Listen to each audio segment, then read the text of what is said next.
What's up, everybody? Happy Friday. Glad you could come and join us. And I want to see how many people pop in the chat today to know just how bullish the market is. Because it seems like now people are starting to wake up and notice that stocks are in a bull market. Now, I've thought that this year was going to be a bullish year. Simply because we followed such a bearish year last year.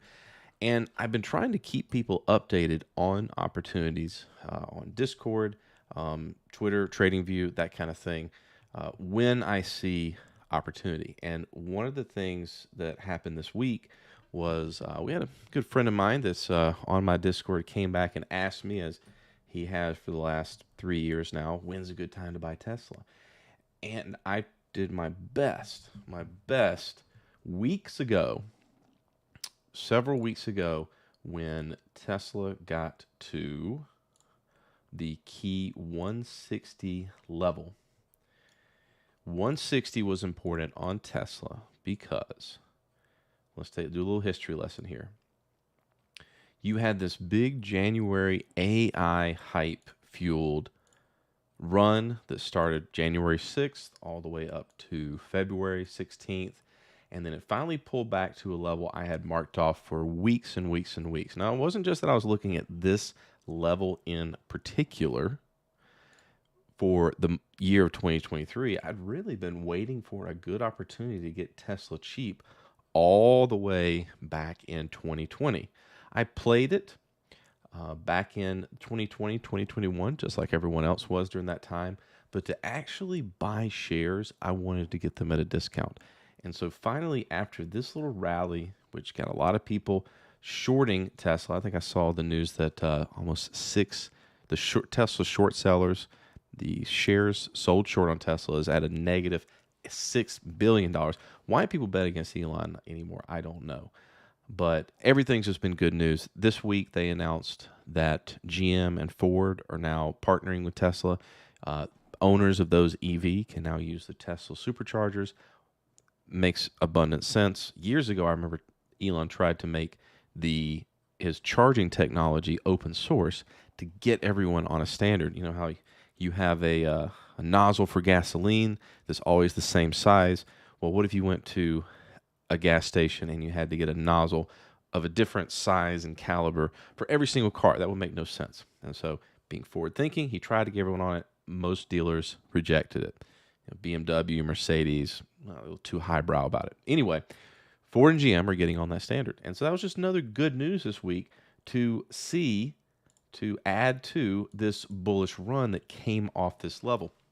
And one of the things I want to talk about this week, because we now have that as an example, is a strategy that is based around. I get there's several questions a week on my Discord about what technical analysis I use, what indicators I use, and you'll see that most of the time, in fact, all the time when I do my live streams, I have a nice clean chart. And that's because the only things I really want to look at are three things, basically. I look at 50% retracement levels, just like I have here. That was the simple basis for why to buy Tesla at 160. I also, and this is based on another thing I used that I learned for over a decade, which is Ichimoku. That is something that I'm sure if you've been doing research on technical analysis, you've seen before many times. What you'll find is that 50% retracement level of a trend comes back to the bottom or the top of the Ichimoku cloud. Very powerful. And so I use Ichimoku because that's where I really started in my trading journey professionally, and I've studied it for many years. But I've really just boiled it down to that kind of level being important. But you can also find good trend breakouts as well. One of the things that I posted for posterity, because I don't teach any classes, I don't do any organized stuff. Maybe I should. Maybe I can be convinced to do it. But I try to post my notes in the spike reversals section and spike breakout section. What is a spike? Well, I'm going to look at it on the 15-minute chart for Tesla, going back to, and I made post about this on TradingView, on Discord, as much as I could, because so many people asked me, when's a good time to buy Tesla? When's a good time to buy Tesla? And they asked me that in February, and I was like, wait. Or in January to February, they were coming in and asking, okay, well, Kathy said it's going to go to 14,000 or whatever she said, and Kathy Wood of ARK. And I was like, just patience, peace be upon you, patience, wait for a pullback. And then finally, when it pulled back, I even pinged the people that had asked me. And, well, I'm going to judge from their lack of replies that because Tesla on Thursday, April 27th, and then following April 28th, Friday, April 28th, when I made a big deal about this particular setup right here. This is a 15-minute chart of Tesla. 15 minutes, this is what we're looking at. On the higher time frame, in context, where was it? It was at that level right here, the 160 level on the daily. And then on the 15-minute, it started poking its head out of the Ichimoku cloud. It also did one of these, which I call a spike. Basically what it is when price goes up and you have a little range right here. You have a little range right here. And then it pops its head above it, makes people think it's going one way, only to slam back the other. Now, usually what I'm going to assume in this case is that it's a reversal because people are getting stopped out and they're getting nervous. But if you have something like this, you can assume that it's going to go down. But if you do finally get a break above that spike, which again, I love these when they happen on the first 30 minutes of the day. So many opportunities, so many stocks. I do a scan every morning. That is unfortunately not something I can do in TradingView. I do that through Thinkorswim. But I look for these particular price actions of volatility in the first 30 minutes of the day. And man, these can definitely have me come look at some good opportunities. A lot of the things you see on my list on the right-hand side right here, things that I'm in this year, come from these kind of spikes that have happened at key levels. That's what I like to see. And then if you actually have a breakout from one of these spikes at the same time that price is coming out of the cloud at a key level, you got everything coming together that's going to be a good potential trend change. And so that was on April the 18th, which was about a month and a half ago.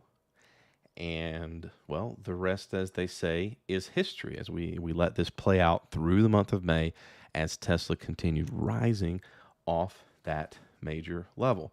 Remember, all this started from a breakout, a little signal, a trend changer here. It's not magic. I've been using this. If you guys have been following Discord, if you guys have been following me on TradingView, it's the same thing I've used for years. It's just what works for me. It's not MACDs. It's not moving averages. It's basically things that are weird about price action, and they can really signal potential changes for good opportunities. So I really wanted to talk about this because I get asked all the time, what indicators do I use? And that's why that's why I share on TradingView, which I'm really happy they made me a wizard because I've been doing TradingView for many, many years now. Never asked for any payment in return, but hey, they're giving me some money for my posts now, so I appreciate it. Thank you very much, TradingView. I love you guys. And I love the opportunity that they've given here as a platform to do my streams and share because I want to teach people what works in my mind, what I think works. And the thing that doesn't work is going out and looking on a day like today when Tesla is up another 4%, what someone's opinion is on Tesla. Like, when do I buy Tesla? Well, we don't have time machines, but you just can't now. I mean, you can, but come on, let's be serious. The people that are asking now, after you've had a big run like this, a big move in Tesla, they're not asking to put this in their IRAs. They're not asking to put this in, a long-term 503 plan. Most of the time, people are coming in here and asking me, Oh, okay, it's up, several double-digit percents in the last week. I'm going to go buy a call that expires at the end of June. You're going to get killed. Stop doing that kind of stuff. But I've been saying that since 2020. Nobody listens. The way I'm looking at this is I've been waiting for 3 years to put a significant allocation into Tesla. I watched it do this run up in January, did not get hasty, waited for it to pull back to my criteria, and I found some great examples, some great textbook technical examples of when to enter that I can not only go back and say and post for posterity, here they are. It's a little bit.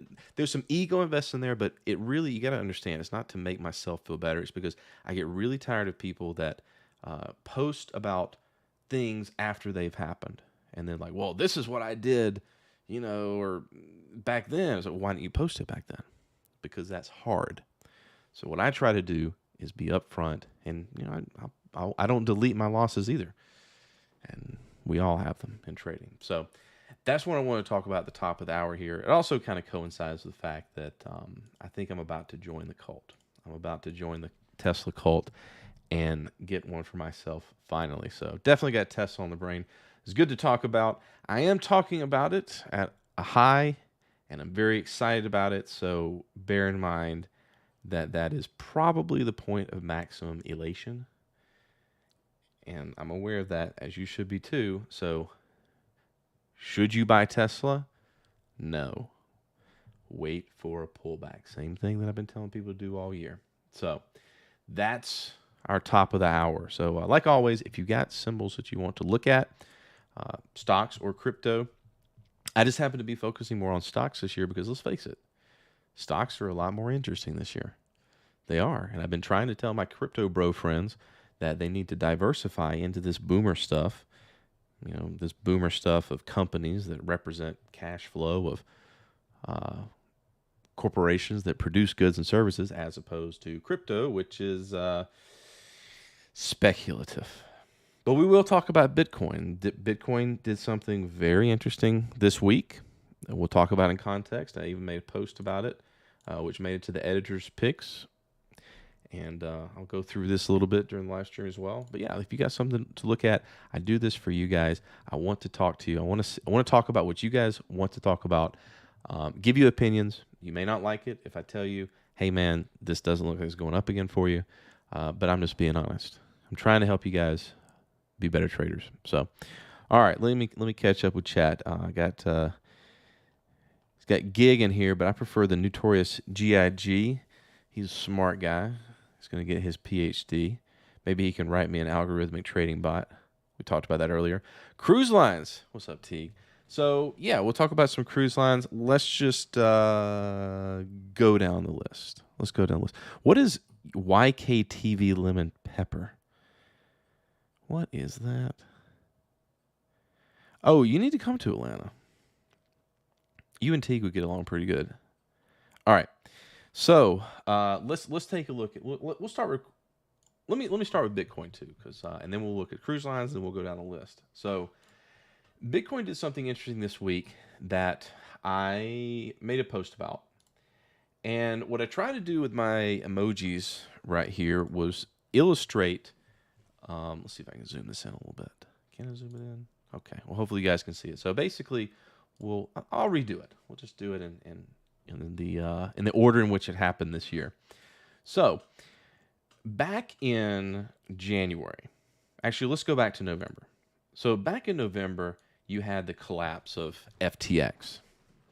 And that was the culmination of a whole year, 2022, of FUD, which really began with the false breakout in November, which I also posted about, tried to get people to divest from crypto based on that false breakout. But at that point, inflation was going to kill us all. The US dollar was going to fail, and Bitcoin was going to be the only money. Well, the December jobs report, December the 3rd, right here, the December jobs report was really a very volatile news event for Bitcoin. And again, I tried to, raise the alarm. Looked like the guy on what is it? Always Sunny in Philadelphia conspiracy theory that interest rates were affecting crypto, and people in crypto were like, "No, it's uncorrelated." Okay, what was the whole talk of 2022? The fact that Bitcoin responded to U.S. job numbers should have been a wake-up call to people. But anyway, as it continued on, there was a lot of hopium that people were puffing on, and, well, it was abundantly clear to me that we were going to get probably about 17K. I said it frequently, and the only reason I said that is not because I have a crystal ball. It's because this would be the fifth bear market for Bitcoin, and the minimum amount that Bitcoin has come off its high in the 4 prior was 75%. So what was this? This retracement was 77%. So that culminated in FTX. At this point, there is something I wish I would have said. I noticed in my Bitcoin maximalist chats that I have a lot of friends in that I love and love to talk to, but they all went silent. It was maximum fear. I didn't say anything because, I didn't want to poke them when they were down. But that is one of those sentiment indicators that can be very powerful. So anyway, through the rest of the 2022, we hit a little bit of malaise. Nobody knows what's going to happen. No one wants to sell their Bitcoin. No one wants to buy it. And then in January, you got a move up. I made a post about this. Again, this is another tried and true indicator that I use, which is Ichimoku. Very simple on the daily, using the classic settings of 9, 26, 52. When price and momentum, which in TradingView is going to be the lagging span, gets out of the cloud, that is your signal for a trend change. Very simple. Price above the cloud, momentum above the cloud, that's your signal and your confirmation. Like anything, is it going to be 100%? No. But just a few months prior, you had an example where price got above the cloud, but your momentum did not. And hence, you didn't have that confirmation, and it didn't go then. But in January, when those two things happened, now you have a trend change, and it's worth making a post and a buy on. You could have waited all this time, not tried to do the whole I don't know technical analysis, therefore I DCA thing. And you could have waited for a setup such as this and done a lot better. Now we go forward. And of course, for that, I used the, but was anyone really buying at this point? Did anyone really pay attention that much? No, most people were just kind of asleep when that happened because they were still fudding over FTX, and Bitcoin was never going to go up again. It's not an opportunity. I'm just not going to look at it. So then, as it rises up a little bit, we have a big pullback here. And what was happening the week of March the 9th? Well, that was the banking crisis. That was all that fear, uncertainty, and doubt surrounding the fact that all these banks, like all the banks in the United States were going to fail. All two of them that had the most, the worst loan to balance ratio. All two banks of the thousands in the United States, or maybe hundreds, but all two of them failed. And so that was the signal for the stock market and Bitcoin to go down. Now, why would Bitcoin go down if the banks are, if it's an alternative to the US dollar? I asked that question rhetorically because I know the answer is because Bitcoin's just another risk asset right now. But that was also a buying opportunity. Why? Why? Because we can take off Ichimoku here and make it very simple. That was a 50% retracement level from the year-to-date move. That's why I love that so much. That was your second buying opportunity of 2023. Made a post about that as well. And that signaled the big run up. And then about April 1st, April Fool's Day, you had this guy go on Twitter, which, sorry, I can't pronounce his name, but he used to be the CFO of, or CTO of Coinbase. He made a bet with someone that within 90 days from the beginning of April, Bitcoin was going to be worth 1 million US dollars. And boy, did the maxis and the bullish hopefuls really harp on that. And so at this point in 2023, where's our super excited face? It'd be nice if people would be critical of it, but instead, at this point, everyone was in maximum elation because now Bitcoin is up 60% year to date. And you have someone telling you what you want to hear, that if you just buy one Bitcoin, well, you're going to be a millionaire in 3 months. Who wouldn't want to buy that story? And so that kicked off this final leg of emotion, these last few days right here, this little party time here that people get into. And if we look at this in hindsight, you can see, I mean, ultimately what a price chart is a record of human emotion, people's feelings of value about a particular instrument or asset class or asset. And so you can see where people were kind of sleepy back here, kind of ignored it when it breaks out. There's some fear when it pulls back and it drops very quickly. But then when something gets up to a top, kind of like Tesla right now, people are now asking the question, should I buy it? And they start looking for narratives that support this uber bullish, forever going up narrative, this moon narrative. And they look for this and they find it. Somebody provides it to them. So they buy it. And then it doesn't start happening, and that $1 million looks pretty far off. And then finally, we get into this week. Let me change this a little bit here. I gotta lower my tolerances on my spike a little bit to illustrate it, but we got this Coinbase SEC filing. Coinbase and SEC earlier this week were sued by Coinbase and Binance were sued by the SEC for securities violations. What securities law violations? Well, there's not really any laws for it. These are bureaucratic guidelines that are put forth. It makes me wonder something too. If the SEC is about protecting consumers, that's why they're doing this. If that's ostensibly their, raison d'etre, why didn't they sue FTX? I can't think of anyone that's really gotten hurt by Coinbase or gotten hurt by Binance. But there's a lot of people that got hurt by FTX. But the SEC didn't sue them.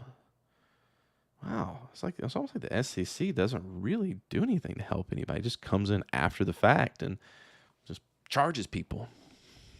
Anyway, didn't really change the fundamental price action this year of Bitcoin.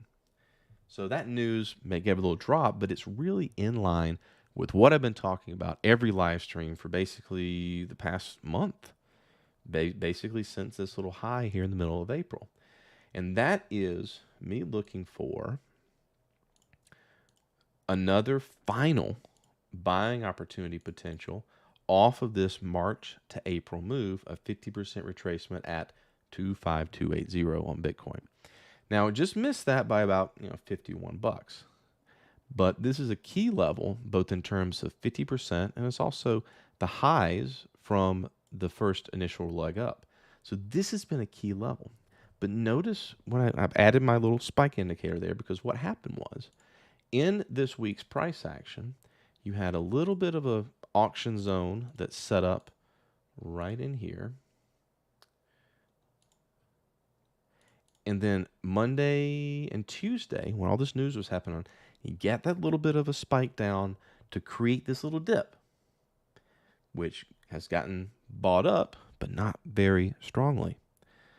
But this creates a line in the sand, as it were, because remember that level, that key level to hold, that key 50% to hold is right there.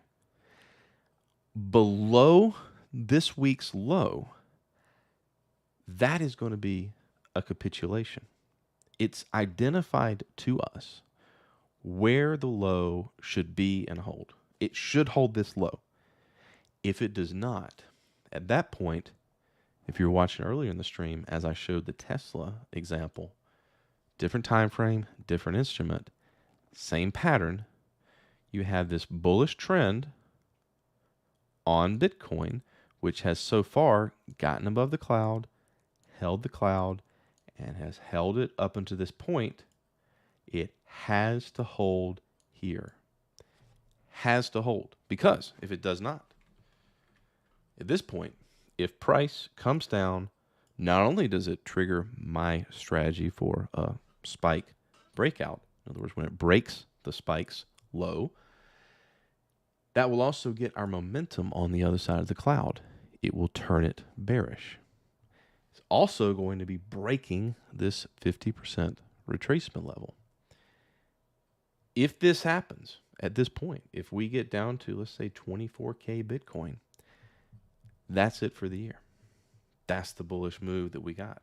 And I've been warning people for the whole time of this year that this price action in Bitcoin reminds me very much of the price action of 2019, where you had the big run up in 2018, the bear market, the final push of fear down. But then in 2019, you had a rise where a lot of people thought, okay, here it is again, only to fall off once again and then culminate in a low of what? COVID, major financial event that brought you back almost to the lows once again. So this is good for trading, just as this year in Bitcoin has been good for trading. But as far as long term, I think there's still some more down to go. The narrative has to evaporate from people's heads. Michael Saylor has to, if there's any justice in the world, get liquidated. Where that point is, he doesn't publish it anymore. But I will say this. I'll buy Michael Saylor's Bitcoin when he gets liquidated. I will. That's what I've been watching for. So that's what I think is going on in Bitcoin right now. And this is what I'm going to be watching for going into the rest of the summer. But I think we'll probably get an answer here in a few weeks. The bullish case for Bitcoin, though, it's not. I'm not going to say it's just absolutely. Remember, I have criteria. I look for things to happen. I'm not going to say it's going up because of this reason. The fact that it did this little action close to my 50% tells me there's still a possibility. It's not all doom and gloom. There's still a possibility. Oh, I'm losing my thing. You would think I'd just use the key combinations. The fact that it came close to this and held it, and also did a spike, which typically can mean a reversal, means that we can assume that it's going to come up and retest this high. We can look for that. What I'm saying is if it breaks the lows and gets down in here, that is sayonara for the year. And then we'll go from there. So there's an if-then situation. We can assume bullish now because the year is bullish. We still assume it's going up. But if it breaks, you know where your stop loss needs to be. All right. Let's see. Coinbase, who jumps through the hoops as soon as they are presented by the SEC. Well, Coinbase is at, I think it's at $50 a share right now, which I've said for a long time. Coinbase is trading at what is it, 53.28. I think that Coinbase is overvalued by about $53.28 right now. So that's my opinion on Coinbase, and that really stems from watching them and their actions over the course of Bitcoin and crypto's history, where they have done everything they can to bend the knee to regulators.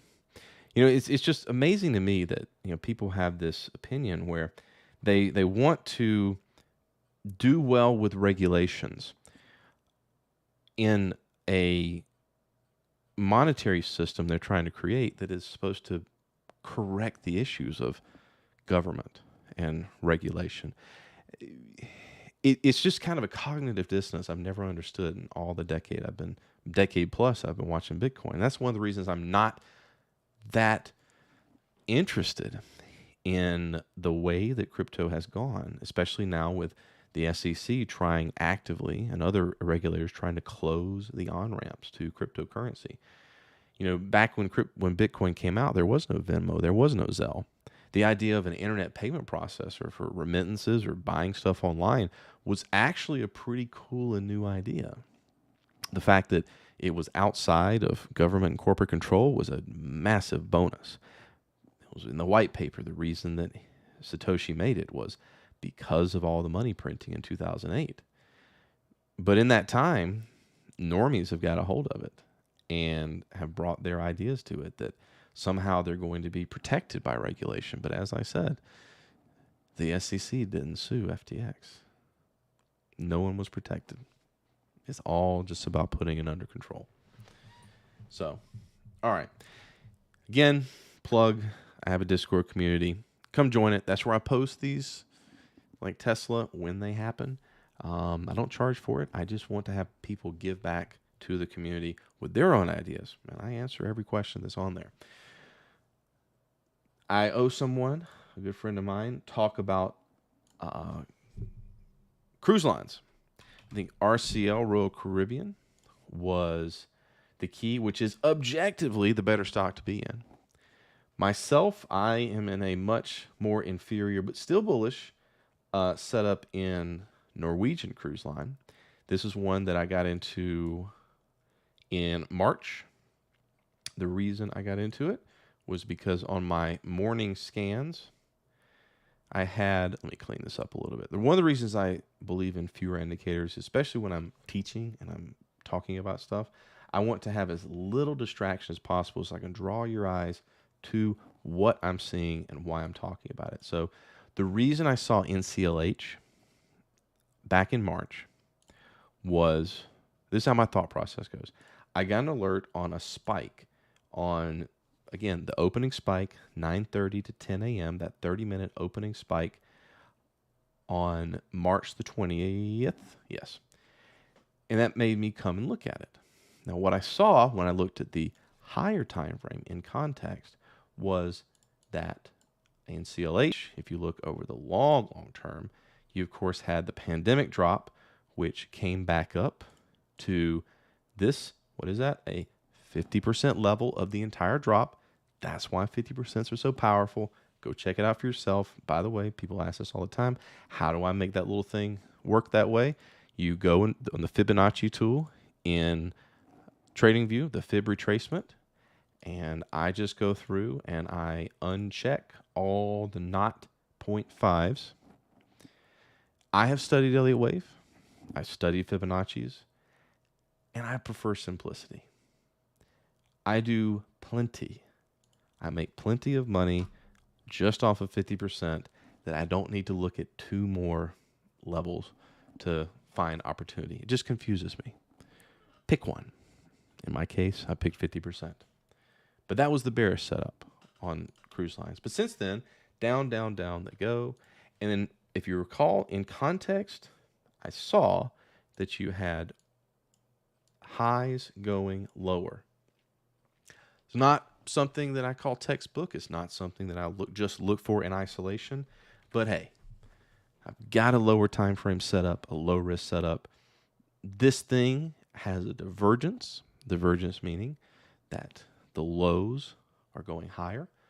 Let's take a shot at it. Let's try to play this as a low. Let's take a stab at it.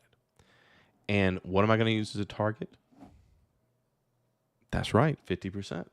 So looking for 15.15 or 15.14 off that level, set it up with a good 3-to-1, and let's see what happens. It's March 2023.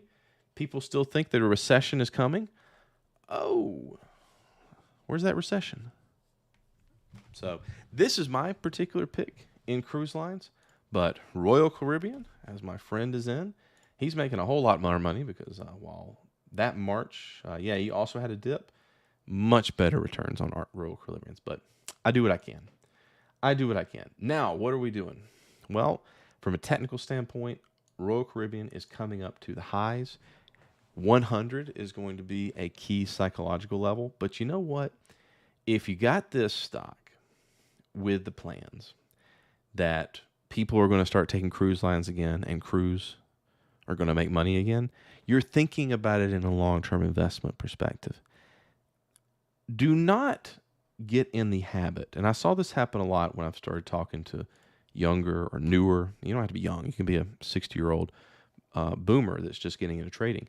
But one of the big fallacies in trading that I see is people that got into a stock in 2020, 2021. Let's say that they're in something like Palantir, which is kind of a meme among my close friends. And you're holding on to this stock, you're holding on to it, and you've been holding on to it since, 35 back in 2021. Or maybe you bought it here at 17, or maybe you bought it on here. And you've been sitting in this stock, waiting on it to go back up. And it finally gets to your break even. You've been in so much agony and angst for years now. And it gets to break even. What are you going to do? Well, you close it. Whew, wow. I'm glad I got my money back on that. I let this thing go 80% against me, but I got my money back. I did good. No, you didn't. What happens? Let's just play this out. What if every single stock that you buy, you let it go 80% against you? And then when you have a stock that goes up, you take it at what you bought it for. If all your losers are minus 80% and all your winners are at 0%, are you going to make any money? No. So what's happening now in the stock market is not new. There's nothing new under the sun, as Marcus Aurelius has told us.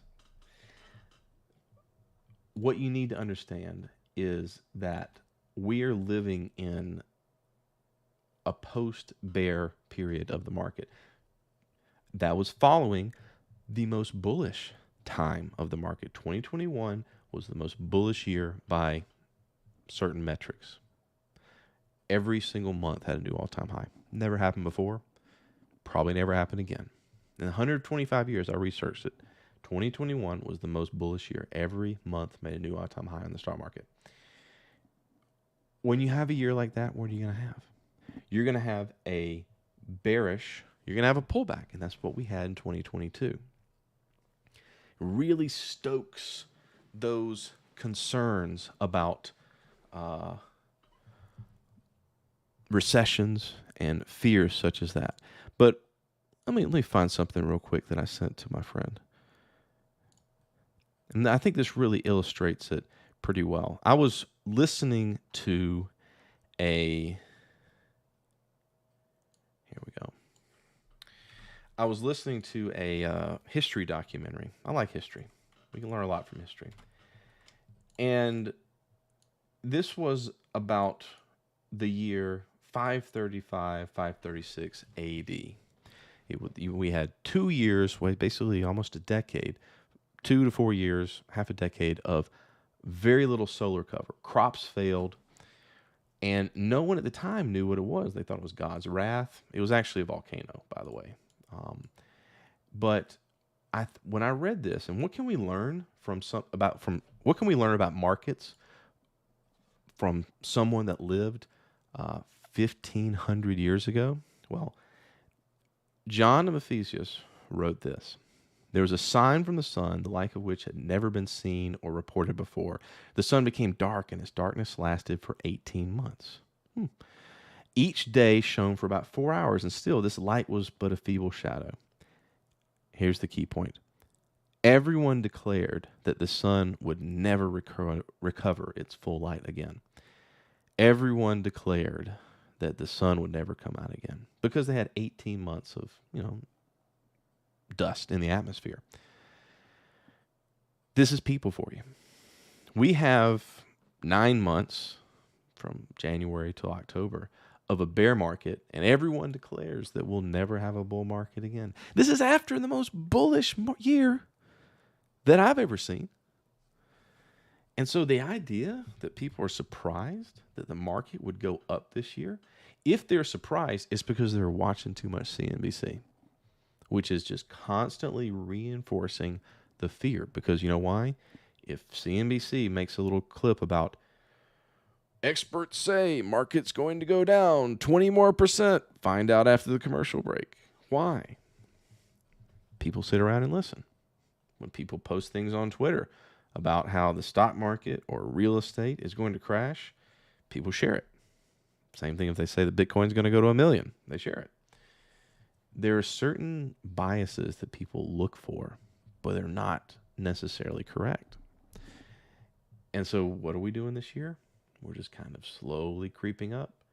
And now that we've finally beaten that key level of 41.55 on S&P futures, ES, or 415 SPY, we've got a nice solid weekly close above the last high of August 22. I have to assume that we are, for the rest of the year, it's going to be a little choppy, maybe a little slow, but we're going to try to get back up to that all-time high, either this year or next year. Now, I'm sure people think that, oh, well, this can't happen with inflation. This can't happen with interest rates. There's all kinds of really good, smart reasons why that the world is going to end. Okay. All right, but remember the adage that the market can remain irrational longer than you can remain solvent. There's a lot of people on Wall Street Bets right now talking, or they're just confused. Like, there's all this debt ceiling talk. The debt ceiling talks in Congress have failed. Why is the market going up? There you go. There's your education on markets. Trying to follow the news and trade it doesn't work. What I have found works is looking on a daily basis for low risk opportunities and things that you want to be in and taking a stab. If it goes against you, get out. If it goes with you, you get to sit back, chill, enjoy your summer, watch the price of things go up, and answer questions on Discord from people that are finally coming and asking you, when do I buy it? And then I just have to say, here's the link to a month and a half ago when I pinged everyone to do so. I got nothing for you now. I tried. I definitely tried. All right, let's catch up on things. I haven't looked at chat in a while because I've been ranting. All right, what's up, Trading View? All right, let me go through and read this. Hey everybody, shooting star on the SPX. Oh, I love candlestick patterns. I don't trade them. Oh, is that what that is? Okay. Well, it didn't close back inside the range for the week, so that's not a spike. That's not a spike. That's not a spike reversal. EL. Oh, Casey, what's up, man? I like your setups. I like your setups a lot. Estee Lauder. Oh, the Becky Index. Oof, man, I guess nobody's buying makeup right now. This is kind of in what I call the valley of risk. I like you taking a stab at it, but to me, I've already got it drawn up right here. I would have wanted to grab it at that 255 level, but I need some. You're brave to jump into it, but I need some kind of turnaround. Oracle.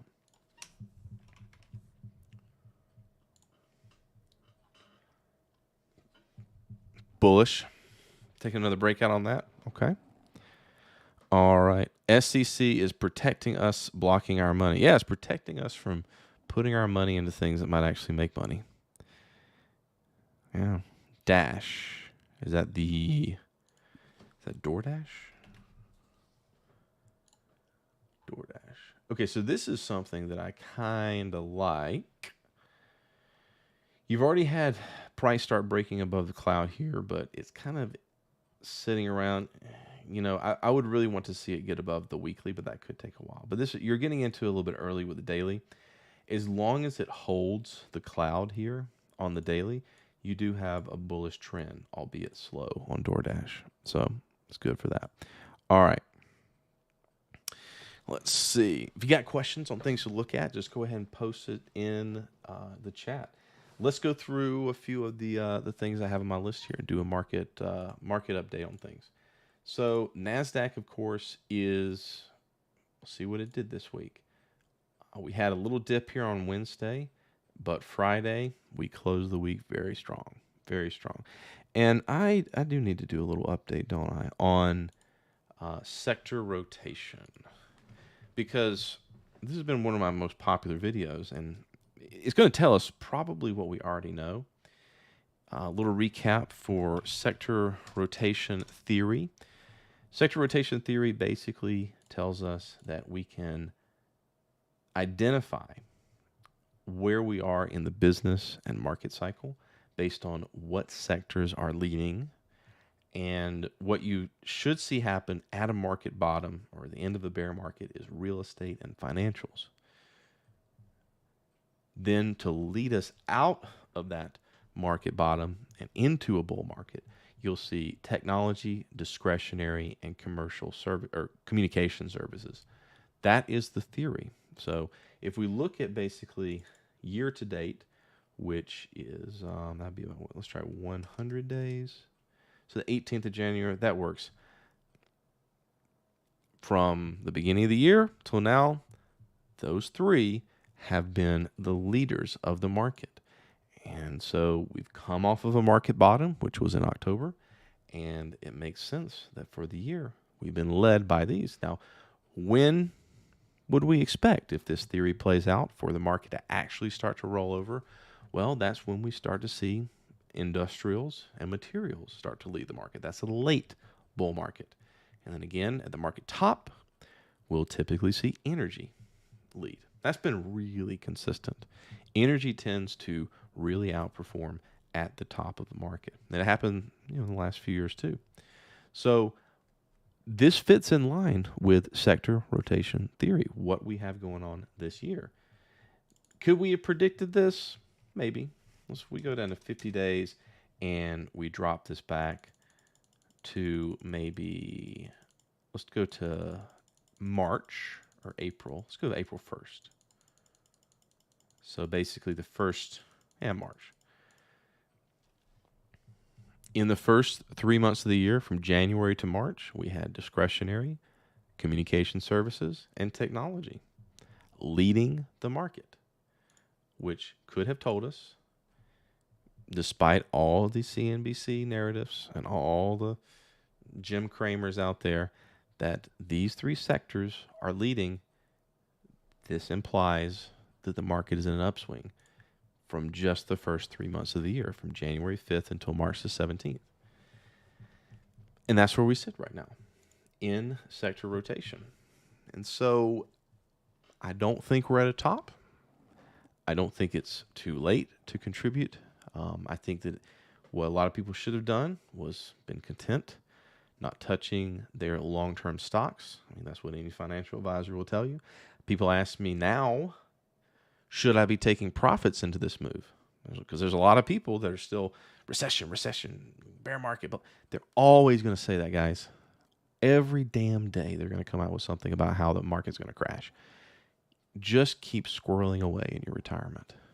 Just keep DCAing into Bitcoin if you want to, but just buy assets, okay? If we all acknowledge that there's a lot of inflation, we've lived long enough, most of us, to have seen the price of things go up, especially in the last couple of years. What you have to do is buy assets. And by the way, that option that expires in the end of the next week is not an asset. That's a lottery ticket. That is not ownership in a company that produces goods and services. If you want to trade, that's fine. If you tell me I'm just a trader, I'm having fun, making some money, I'm going to take those profits and put them into stocks, that's fine. But make sure that whatever you're trading, if you're trading in bullishly this year, that you own some stock in it. If you're going to trade some SPY calls, buy some SPY shares. Please. Do it for me so I'll feel like I made a difference in your financial life. Please. Yes, making money. I want you to make money. Please make money. Please. Please validate me doing these live streams by coming to me a year or two from now and saying, like, you know what?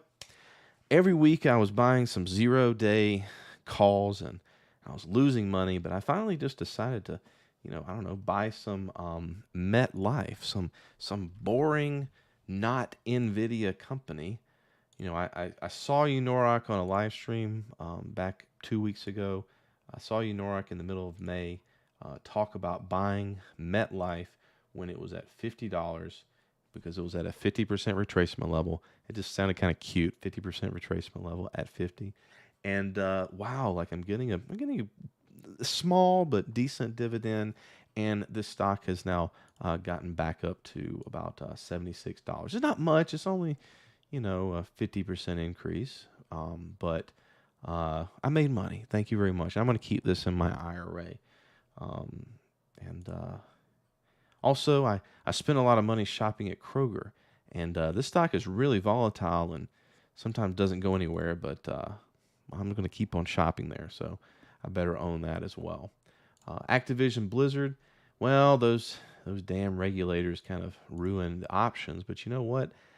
There's no reason why this thing's still not going to take its $95 share buyout, even on this little dip right here that we had a couple of weeks ago.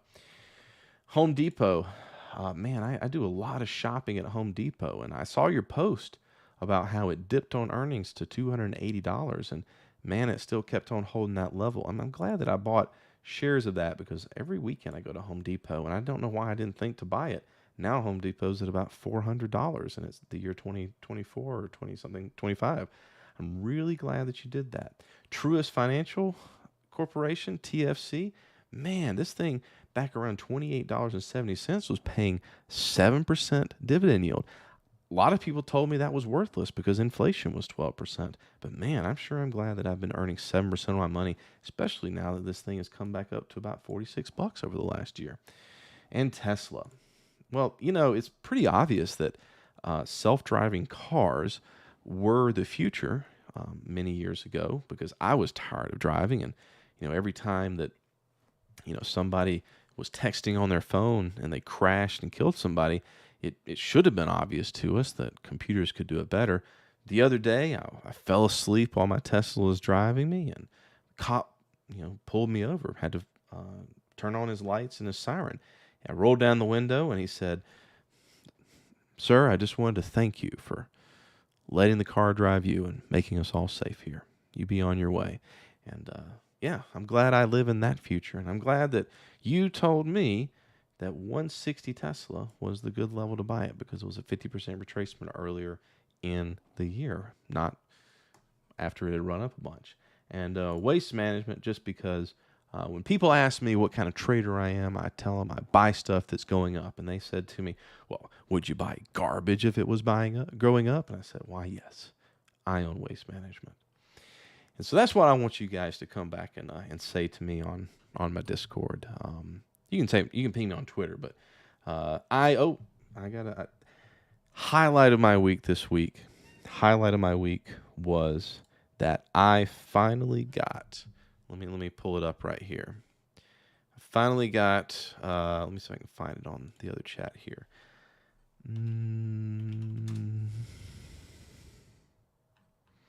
Where is it? Where is it? Oh man, we talk a bunch on here. I finally got my name on Discord. For those that don't know, Discord has been changing their usernames. They have been getting rid of the numbers and been giving people just a simple name, which is going to really, really help with those damn dirty scammers. And if you have been a member of my Discord, then probably you've had a few instances where myself have tried to add you as a friend and then ask you, "How is your trading, sir? Trading is difficult. Agree, would you not? Would you like to be on my copy trading services?" So just FYI, I do not do any copy trading services. I think everyone should go on their own trading journey. I think you should make your own decisions. Hashtag this is not financial advice. But now I am me on Discord. So I'm not going to send you anything asking you to join any copy trading services. And anyone that does and puts my little stockbroker troll icon on there, they are a dirty, dirty scammer. And you can choose to do what I do when I get scammed. And I try to take as much of their time as I can. Because if they're talking to me, even if they're using a script, they're not scamming somebody else. But tell them they're thieves. They are unworthy of your sympathy. So, Ulta. Is it Ulta? So we had somebody that talked about Estee Lauder and Ulta Beauty Products. Woo, that's a dip. So if I'm going to look at Ulta, I would want it to come back to 340. Anytime I'm going to look at something, I'm going to look for a 50% retracement level. And I like that 340 a lot. We can play a little bit off base because we've got these highs from pre-COVID. So we have a nice little inflection zone where you have highs and lows around 340, but that's where I'm going to set my alert. I'm going to go right here. And I am going to right click, add alert on horizontal array. I'm going to say that 50% retracement. I'm going to say that Jeff Day on YouTube called it out. I love it when you guys give me things to look at because I can't look at every one of the 5,000 stocks. There's even more cryptos. And that's why I do this, to help people, but selfishly so that people can give me opportunities for me to look at and apply my own analysis. If you have questions, I can help people too. But yeah, join the community, share your ideas. I hope to see you guys there.